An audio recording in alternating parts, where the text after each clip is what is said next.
शुभ्राशा, लेकिन जब भी हमने देखा है होली का त्योहार हो, रामनवमी का त्योहार हो या भारत और पाकिस्तान के मैच के दौरान भी, और यहां पर तो टीम इंडिया की जीत का जश्न मन रहा था, वहां पर भी हमने देखा शांति से कुछ सेलिब्रेट नहीं हो सकता है क्या दोनों पक्षों में? देखिए चित्रा जी, जब तक हम स्टूडियो में बैठ करके ही अगर हम यहीं पर भाषाई चालाकी बरतने लगे तो मुश्किल होगा। ये जो आप जो प्रश्न पूछ रही हैं वो करना बहुत मुश्किल हो जाएगा, आगे आने वाले बहुत कम महीनों में ये बहुत मुश्किल हो जाएगा। देखिए सिंपल सी चीज़ है, अभी मैं बहुत ध्यान से जुनैद जी को भी सुन रही थी और मेहरुद्दीन जी तो खैर इतना चीखते हैं कि वो दूसरे की बात सुनते ही नहीं है। किस तरीके की भाषा का प्रयोग किया गया। आप जब मंदिर में नमाज पढ़ रहे हैं तो उस समय भड़काऊ नारे लगाए गए। अब अगर पूछा गया AIMIM के प्रवक्ता से कि वो नारे क्या थे तो वो आए बाएं बोलने लगे।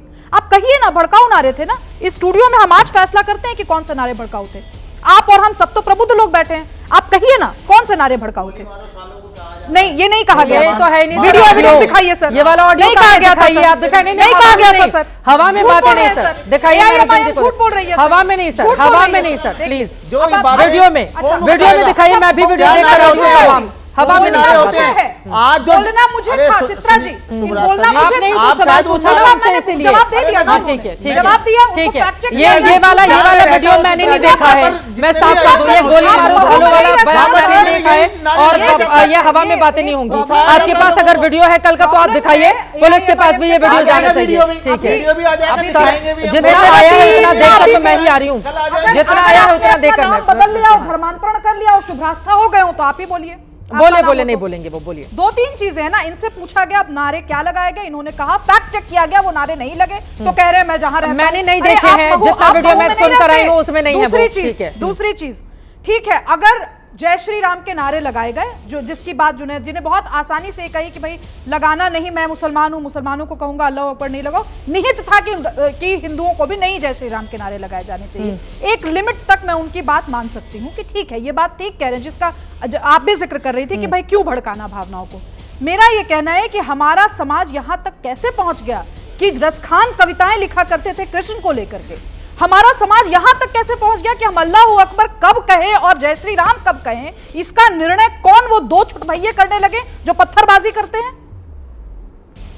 छुटभैयों को बढ़ावा भी तो पार्टियां ही देती हैं ना। बिल्कुल बिल्कुल बढ़ावा पार्टियां देती हैं। और जो तीसरा सवाल आपने पूछा कि भाई लोकल इंटेलिजेंस क्या कर रही थी, ये बात बिल्कुल, ये प्रश्न भी बिल्कुल जायज है और उसके साथ जायज ये भी चीज है कि भाई अगर लोकल इंटेलिजेंस एक्ट करे तो आप बताइए चित्रा जी, मैं आपसे ये प्रश्न पूछ रही हूं कि अगर आज एक पुलिस की टुकड़ी निकली जो कि भारतीय जनता पार्टी द्वारा शासित प्रदेश में हो और वो जा करके अगर मस्जिदों के अंदर जाकर के चेक करे कि पत्थर है कि नहीं, तो आप बताइए क्या दिक्कत हो जाएगी चेक करेगी तो? पूछिए उनसे, क्या दिक्कत हो जाएगी चेक करेगी तो? भैया मुसलमानों के सबसे बड़े दारोमदार वही बनते हैं। एकदम सही कह रही हैं आप, बिल्कुल चेक होना चाहिए। बल्कि मैं आपको दावत देता हूं, कई मस्जिदों में ले चलने को मैं तैयार हूं। सर हमने संभल में देखा था, मैं संभल में देखा था सर, कोर्ट के आदेश पर, एक सेकंड, कोर्ट के आदेश पर सर्वे टीम जाती है और उसके बाद क्या हालात पैदा हो जाते हैं उनके बाद कहा नहीं, एक सेकंड, मैं तो संभल का एग्जांपल दे रही हूँ।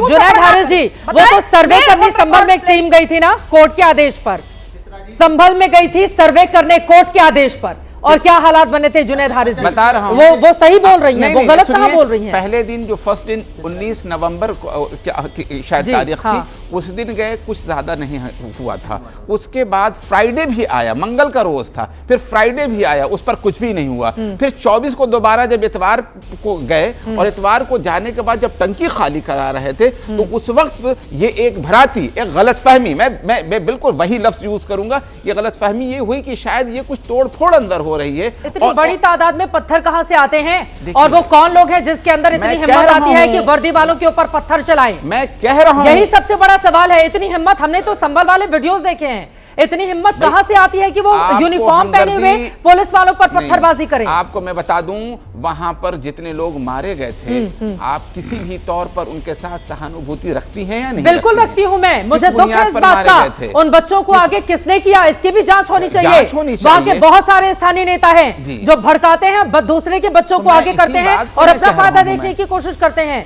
मुझे सहानुभूति उन माओं से जिन्होंने खोए हैं अपने छोटे छोटे बच्चों को, कम उम्र के जवान औलादों को। चीजों की एक वाकया हो जाता है फिर अगला भी वैसे ही होता है, क्यों नहीं जांच होती है, क्यों नहीं सजा होती है, हमें आज तक ये समझ में नहीं आया। ठीक है प्रदीप जी बताइए, सवाल का जवाब आप दीजिए, उसके बाद मैं आपके पास। जी देखिए, मूल प्रश्न ये है कि ये कौन सी सोच है जो जम्मू कश्मीर में अपने बच्चों को आगे लेकर पत्थर सिक्योरिटी फोर्सेस पे डालती है? ये कौन सी सोच है जो इतने एकदम से उत्तेजित हो जाती है कि कोई भाई भारत के जश्न का नारा जामा मस्जिद के सामने लगा दे तो परमिशन ली जाएगी? ऐसा ये समय सही नहीं है। क्या हम एक इस्लामिक राज्य है? मैं आपसे पूछ रहा हूं, हम एक लोकतांत्रिक राज्य है ना चित्रा जी, तो लोकतांत्रिक राज्य सेक्युलर राज्य होता है, वो रूल ऑफ लॉ के हिसाब से चलता है। तो मुझे जरा आप बता दीजिए, हमारी संविधान में कहां लिखा है कि जामा मस्जिद के सामने आप जश्न नहीं मचा सकते, इस एरिया में आप भारत की जीत का जश्न नहीं मचा सकते? हम क्या इस्लामिक राज्य तो नहीं, हम बाबा साहेब भीमराव अंबेडकर के संविधान से चलने वाले राज्य है। तो ये लोग कौन होते हैं निर्धारित करने वाले? कोई नहीं निर्धारित कर सकता, सिर्फ कानून निर्धारित कर सकता है। पहली बात। दूसरी बात, मैं आपसे वापस से प्रशासन का स्टेटमेंट पढ़ूंगा, कोई नारेबाजी नहीं लगी है। सुनिए, एक समूह धान मंडी होते हुए जामा मस्जिद के सामने से निकला जहां पर फटाका फोड़ने की बात को लेकर विवाद हुआ। तो ये समूह क्या यहाँ पे कोई कल कोई हिंदू त्योहार था, कल कोई हिंदू फेस्टिवल था, कल कोई होली थी, दीपावली थी? अगर हो भी जाती तो क्या हिंदू को इस एरिया के अंदर कोई नो गो एरिया है क्या इस देश के अंदर कि हिंदू कहीं से शोभा यात्रा नहीं निकाल सकता? ये कहां जा रहे हैं हम देश को लेके जा रहे हैं? क्या कोई नो गो एरिया डिक्लेयर कर देंगे आने वाले 20 सालों में? हम यहाँ बात भारत की जीत की हो रही है और भारत की जीत की बात हो रही है और देश की बात हो रही है, तो हमारी जो धार्मिक आइडेंटिटी वो पीछे है। तो क्या हम जामा मस्जिद के इमाम से परमिशन लेंगे कि यहाँ पे? पूछा जा रहा है जीत के जश्न में धार्मिक नारों का क्या काम है? आप दिखाइए आप नारा क्या। अच्छा चलिए, हाइपोथेटिकली नारा ले भी लिया, तो क्या ये इनको अधिकार देता है कि ये पत्थर से आगजनी करें? इस स्टूडियो में मैंने बोला जय श्री राम, तो क्या ये जाके पत्थर फेंकेंगे? मैं वापस से बोलूंगा जय श्री राम, क्या पत्थर फेंकेंगे? ये कौन सी सोच है जो जय श्री राम से इतनी उत्तेजित हो जाती है? हमारे देश में हिंदू को भी उतना अधिकार है अपनी अभिव्यक्ति की आजादी का जितना मुसलमान, क्रिश्चियन और सिख दिल्लत को है। ये किस तरफ जा रहे हो? ये कोई आइसोलेटेड इंसिडेंट?